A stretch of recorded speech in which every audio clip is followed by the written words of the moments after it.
사랑하는 주님, 셋째 날입니다. 우리의 마음을 여셔서 주의 말씀을 온전하게 받게 하여 주시고 우리 안에 다시 한번 잃어버리고 또 희미해져 버린 복음이 회복되어지는 귀한 시간 되게 도와주십시오.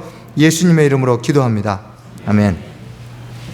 전에 다른 교회 다니시는 한 형제님과 이야기하는데 이분이 교회에서 사역자를 뽑는 일을 하시는데 이력서와 설교 몇 편을 가지고 이 지원한 사람들을 보면서 끙끙대다가 저를 만나서 이런 이야기를 합니다. 목사님, 어떻게 이력서 한 편과 설교 몇 편으로 사람을 파악할 수 있을지 참 힘드네요. 그래서 제가 그렇게 대답했습니다. 형제님 속은 아세요? 하고.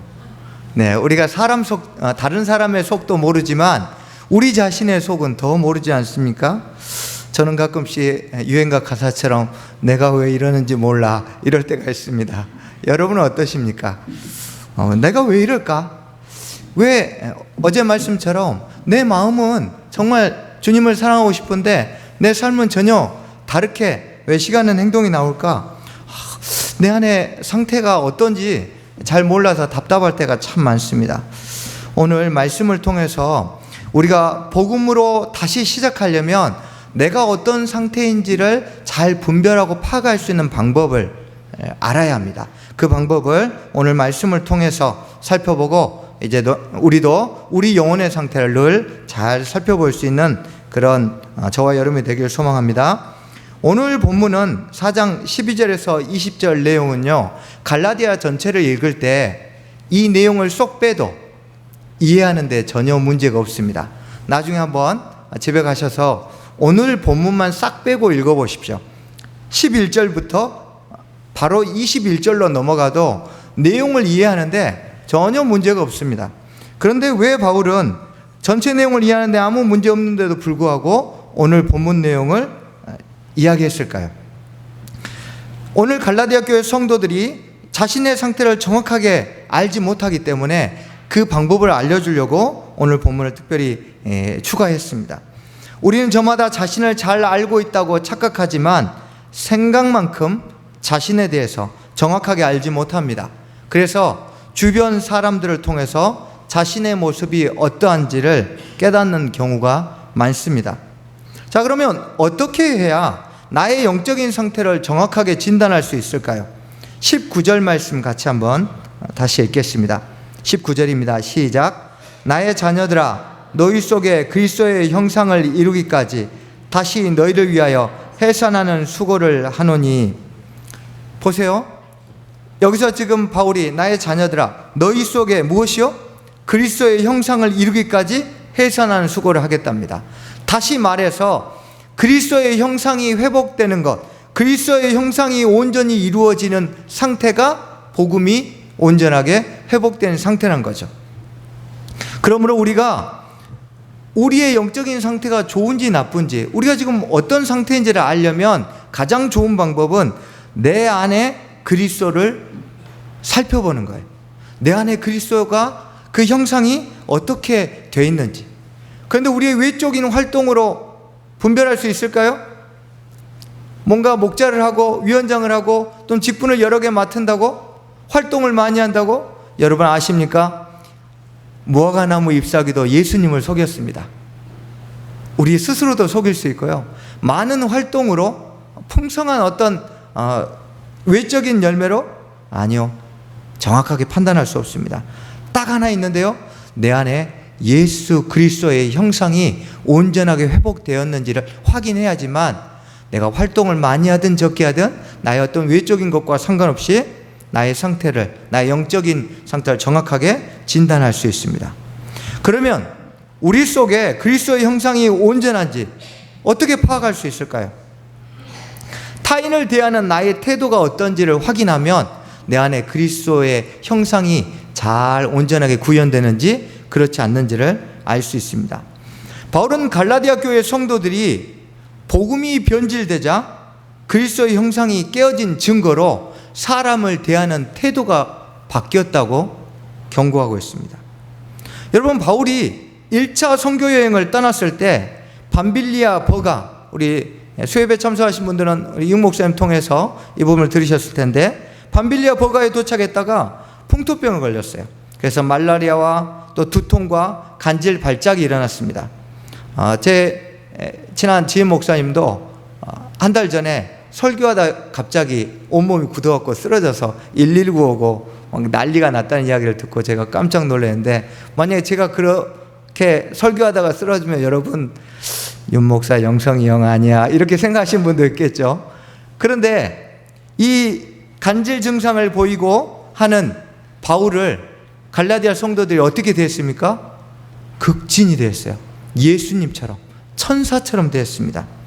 그런데 이건 굉장한 거예요. 왜냐면요, 이 당시는 간질 증상하고 귀신 들린 증상하고 구별하기 어려웠습니다. 그런데 귀신 들린 사람이 있으면 그 옆을 지나가면서 귀신이 자기에게 옮기지 않도록 침을 다 뱉고 경멸하고 지나갔어요. 그러니까 이렇게 설교하거나 사역을 하고 있는데 갑자기 간질 증상이 일어나면 귀신 들린 것처럼 나한테 옮기면 안 되겠지 하고 무시할 수 있는 충분한 상황인데, 그럼에도 불구하고 그렇게 하지 않고 오히려 바울을 감싸 안아주고 격려해주고 예수님처럼 대우해줬다는 거예요.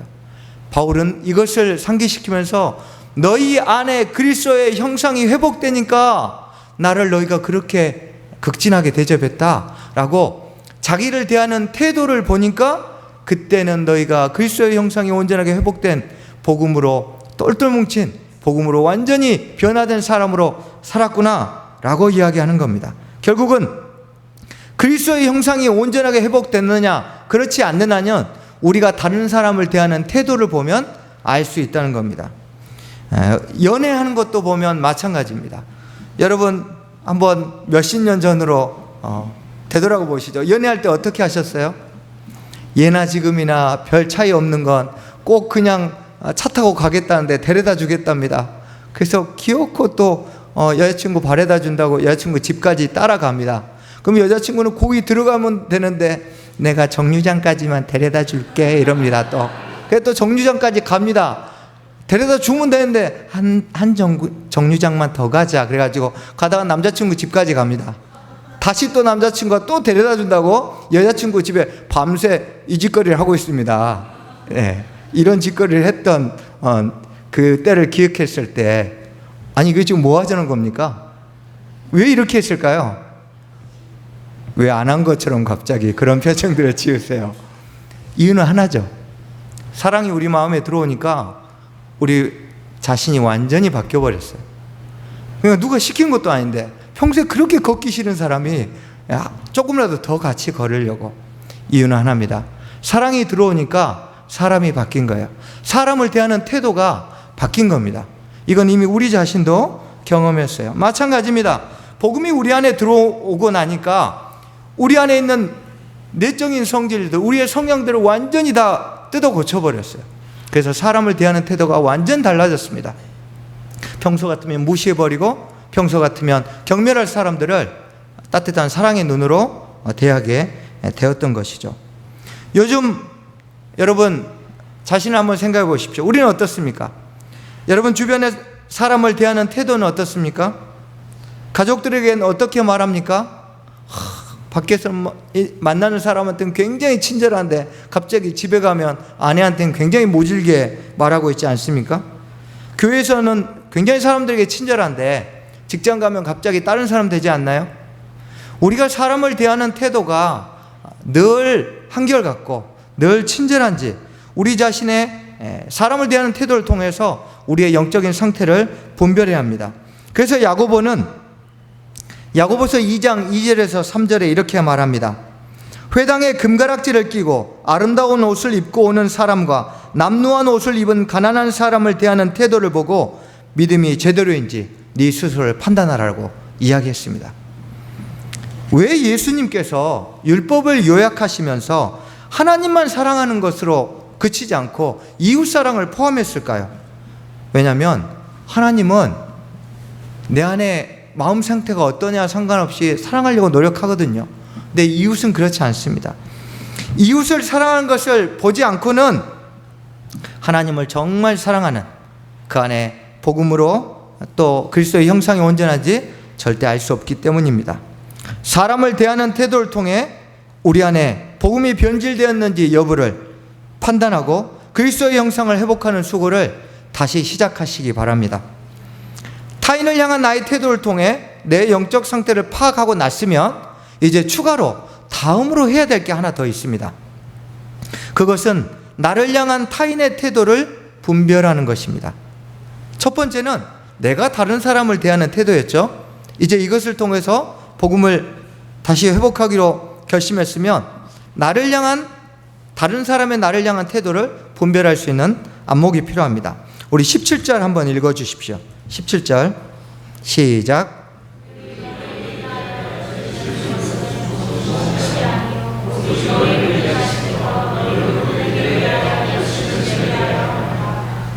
네, 여기서 그들은 누굴까요? 우리가 지금 쭉 살펴보고 있는 유대주의자들입니다. 근데 이 유대주의자들이 갈라디아 교회 성도들에게 뭘 했답니까? 열심을 냈답니다. 굉장히 막 잘해준 거죠. 그런데 이 열심을 내는 이유가 좋은 동기가 아니라 바울과 갈라디아 교회 성도들을 이간질시켜서 자신의 사람으로 만들려고 한 아주 좋지 않는 동기로 열심을 낸 겁니다. 이 17절의 열심이란 단어는 사모하다, 시기하다, 이 두 가지 뜻이 있습니다. 근데 이 두 뜻이 비슷합니까? 아니죠. 사모한 거, 긍정적이고 좋은 거죠. 시기하다, 나쁜 의미입니다. 그래서 이 두 가지 상반된 의미를 가져서 매우 깊은 관심을 가지다, 이런 가치 중립적인 단어를 사용했습니다. 그러니까 이 사람의 열심을 내고 누군가가 나에게 잘해주려고 접근을 하는데 사실은 이 사람의 동기가 좋으면 나를 정말 사모하는 거야. 나를 사랑해서 선한 동기로 나에게 잘해주는 거예요. 근데 이 사람 안에 시기를 목적으로 하면 자기의 유익을 위해서 나에게 잘해주는 거죠. 즉 이 열심은 그 사람의 동기에 따라 전혀 다르게 나타나는 겁니다. 신앙생활에서도 마찬가지입니다. 여러분, 우리 주변에 좋은 동기로 접근하는 사람도 있지만 자신의 유익을 위해서 접근하는 경우도 있습니다. 특별히 교회마다 이게 일꾼이 부족하니까 연말도 되지만 수시로 이 위원회에서 좀 일해주세요. 여기 부서에 일해주세요. 이번에 좀 이런 부분 좀 도와주세요. 이렇게 사역을 제안하는 경우들이 많고 수시로 제안을 받습니다. 그런데 이렇게 사역의 제안을 받을 때 다들 어떻게 이야기하죠? 정말 당신은 우리 부서에 필요합니다. 당신이 없으면 우리 위원회는 위태롭습니다. 하면서 막 갖은 말로 제발 지원해 달라고, 함께 일하자고, 그래서 당신의 재능을 썩히지 말라고, 주님의 교회를 위해서 헌신하라고 제안합니다. 하지만 그 많은 제안 중에는 우리를 사역의 소모품으로 만드는 경우도 많습니다. 오히려 예수님께로부터 멀어지게 하는 제안들도 있습니다. 여러분, 그렇다면 우리가 이것을 분별해야겠죠. 어떻게 이것을 분별할 수 있을까요? 바울처럼 약하고 또 도움이 필요했을 때 갈라디아 교회 성도들이 극진히 대해준 것처럼 정말 나에게 함께 동역하자고 제안한 사람이 내가 어려울 때에도 나에게 관심을 가졌는가? 내 손을 잡아 주었는지 그렇지 않는지를 한번 생각해 보십시오. 이것을 통해서 사역을 제안하는 사람이 나를 필요로 하는지 아니면 내 재능을 필요로 하는지를 분별할 수 있습니다.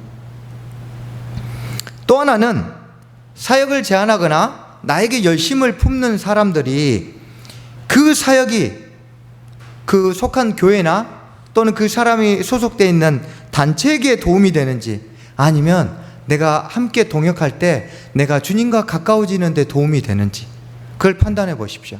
그러면 그 열심이 사모함인지 좋은 동기인지 시기함으로 자기의 유익을 위해서 나를 데리고 가려고 한 건지 분별할 수 있을 겁니다. 아무리 좋은 제안도 주님과 멀어지고 복음의 열정이 식어지게 한다면 그 제안은 결국 내 속에 그리스도의 형상이 깨어지게 만들 것입니다.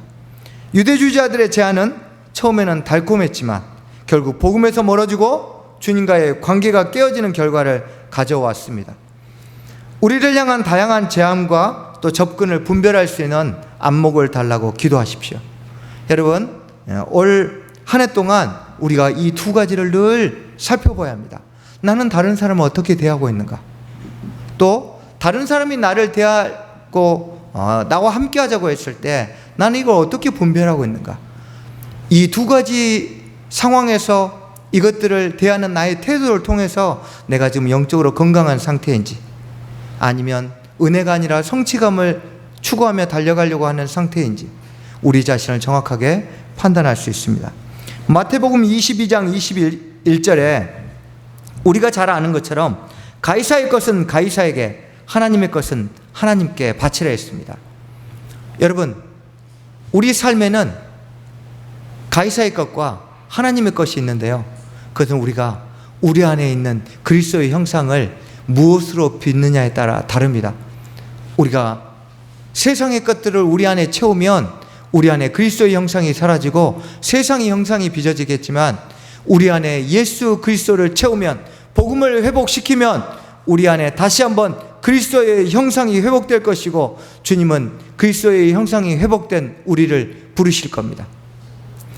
그리스도의 형상이 회복된 우리를 통해서 다른 사람을 사랑하도록 하실 겁니다. 그럴 때 우리의 안에 영적인 상태를 분별할 수 있고, 주님이 그런 나를 통해서 나 자신을, 가정을, 또 교회를 변화시키게 될 겁니다. 올 한 해 동안 변화된, 온전히 회복된 그리스도의 형상으로 주님 앞에 자신의 삶을 드리는 저와 여러분이 되길 소망합니다.